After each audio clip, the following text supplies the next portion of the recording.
한밤중에 폭풍 속 바다 위에 있다면 여러분은 어떤 선택을 하실 건가요? 배 안에서 두려움에 떨고 있을 건가요? 아니면은 앞으로 나아가기 위해 노를 저으시겠습니까? 용기는 이처럼 두려움 속에서도 결단을 내리는 힘입니다. 우리는 모두 인생이라는 바다 위를 항해하며 폭풍 같은 순간들을 맞이합니다. 오늘 이 영상에서는 용기란 무엇인가에 대해서 이야기를 하고요. 왜 용기가 필요한지, 왜 우리는 용기를 내지 못하는지, 그리고 우리의 인생과 미래를 위해 어떻게 용기를 내야 하는지 이야기해 보도록 하겠습니다. 용기는 단순히 두려움이 없는 상태가 아닙니다. 두려움을 느끼지만은 그 두려움을 이겨내고 행동하는 것을 이야기하는데요. 용기는 뇌의 편도체라는 부분과 관련이 있다고 합니다. 편도체는 두려움을 느낄 때 활성화되는데, 이때 우리가 선택할 수 있는 행동은 두 가지입니다. 싸우거나 도망치거나. 근데 문제는 우리가 편안함과 안전에 지나치게 익숙해진 나머지 도망치는 선택을 더 자주 한다는 것입니다. 많은 학자들은 성공은 두려움을 직면하고 작은 행동이라도 시작하는 사람들의 것이다 라고 이야기를 하고 있는데요. 여러분은 작은 행동이 얼마나 큰 변화를 가져올 수 있는지 아시나요? 자신감은 용기를 통해 만들어지고 용기는 행동을 통해 길러집니다. 두려움을 느낄 때마다 그것을 극복할 작은 행동을 선택하시면 되는데요. 그 순간 변화의 첫걸음을 내딛는 거죠. 그런데 이 내용은 많은 사람들이 알고 있어요. 알고도 용기를 내지 못한다는 것이 문제입니다. 그럼 왜 사람들이 용기를 내지 못하는 것일까요? 그 이유는 첫 번째, 실패에 대한 두려움이 있기 때문입니다. 내가 실패하면 어떻게 될까라는 두려움은 우리의 뇌가 자연스럽게 보호 메커니즘을 작동시키기 때문입니다. 하지만 실패는 성장의 과정일 뿐이라는 사실을 기억하시길 바라요. 실패를 피하려는 태도가 오히려 우리를 가장 큰 위험에 빠뜨립니다. 그것은 바로 아무것도 하지 않는 위험이에요. 그리고 두 번째로는 타인의 시선이에요.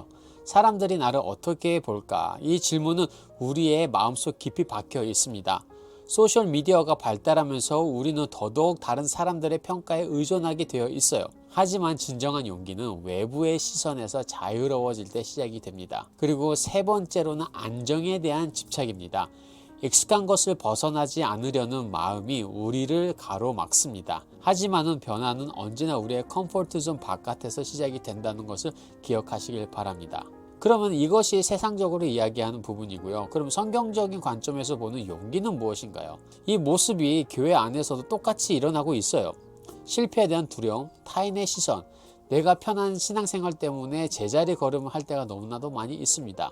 그렇기에 성경은 우리에게 용기에 대한 강력한 메시지를 주는데요. 예를 들어 여호수아 1장 9절에서는 하나님께서는 내가 내게 명령한 것을 아니냐, 강하고 담대하라, 두려워하지 말며 놀라지 말라, 내 하나님 여호와가 너와 함께 하느니라.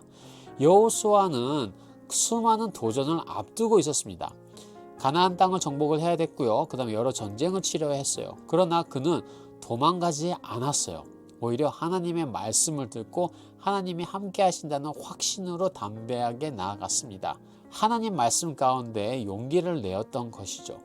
저희들이 하나님께 나아가서 하나님의 말씀을 순종하고 또 하나님의 말씀을 믿을 때 그 안에서 용기가 생기는 것입니다. 다윗도 마찬가지예요. 다윗이 골리앗이라는 거대한 적 앞에서도 두려움에 굴복하지 않았습니다. 다윗은 나는 내 능력으로 싸우는 것이 아니라 하나님의 이름으로 싸운다라며 그렇게 앞으로 나아갔어요. 다윗은 골리앗보다 작았고요. 다른 사람들 보기에는 힘도 비교가 안 될 것이라며 비웃었을 것입니다. 만약에 다윗이 이런 타인의 시선에 먼저 생각을 하고 신경을 썼다고 했다면 아마도 그 자리에서 도망을 쳤을 거예요. 골리앗 앞에 섰을 때 벌벌 떨었을 것입니다. 그러나 다윗은 그렇지 않았죠. 왜냐? 그 힘은 본인한테서 나는 것이 아니라 하나님께서 주셨다는 것을 확실히 알고 있었기 때문입니다. 이처럼 성경에서 말하는 용기의 본질은 하나님을 신뢰하는 데서 시작이 됩니다. 그리고 성경에서 가장 위대한 용기의 본보기를 보여주신 분은 예수님입니다. 예수님은 우리를 위해 십자가를 지시는 길을 택하셨어요. 예수님은 100% 하나님이시자 인간이셨기 때문에 우리가 느끼는 두려움 또한 느끼셨을 거예요. 그러나 그 길이 하나님의 뜻이라는 것을 알고 순종을 하셨습니다. 이처럼 용기는 하나님의 뜻을 신뢰하며 한 걸음을 내딛는 데서 시작이 돼요. 그러면 어떻게 하면 용기를 낼 수 있을까요? 만약에 좀 용기 내기 어렵다 하면 이 방법을 따라해 보시면 좋을 것 같습니다. 제가 3가지 말씀을 드릴게요. 먼저 작은 목표를 설정하세요. 하루에 하나씩 두려움을 직면할 그 작은 행동을 정하는 건데요.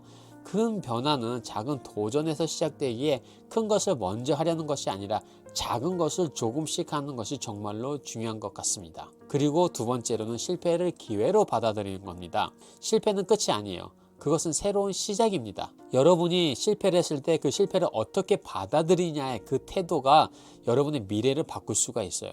실패를 실패로 받아들이면 거기서 끝나지만은 기회로 받아들이면 새로운 길이 열릴 것입니다. 그리고 제일 중요한 것은 하나님께 기도입니다. 여러분이 두려움을 느낄 때, 실패를 했을 때 하나님께 솔직히 고백을 하는 거예요. 그리고 하나님께 도움을 구하시는 겁니다. 하나님은 우리의 연약함을 아시며 함께 하시기 때문에 새로 일어날 힘을 주시고 힘들 때 버틸 수 있도록 저희와 함께 하세요. 그 안에서 여러분이 용기를 얻을 수 있는 것입니다. 용기는 두려움이 없는 상태가 아니라요, 두려움을 느끼면서도 앞으로 나아가는 힘입니다. 여러분이 지금 용기가 필요한 상황일 수도 있어요. 그럴 때 오늘 영상 말씀을 좀 기억을 하셨으면 좋겠어요. 그리고 꼭 기억을 하셔야 되는 것은요, 하나님은 여러분과 함께 하신다는 겁니다. 여호수아와 다윗이 그랬던 것처럼 하나님께서 여러분의 여정을 인도를 하고 계시고요, 또한 그 여정 가운데서 지켜주실 것입니다. 그러니 두려워하지 마시고 강하고 담대하시길 바랍니다. 오늘 영상은 여기까지고, 영상이 여러분에게 도움이 되셨다면 좋아요, 구독을 눌러주세요.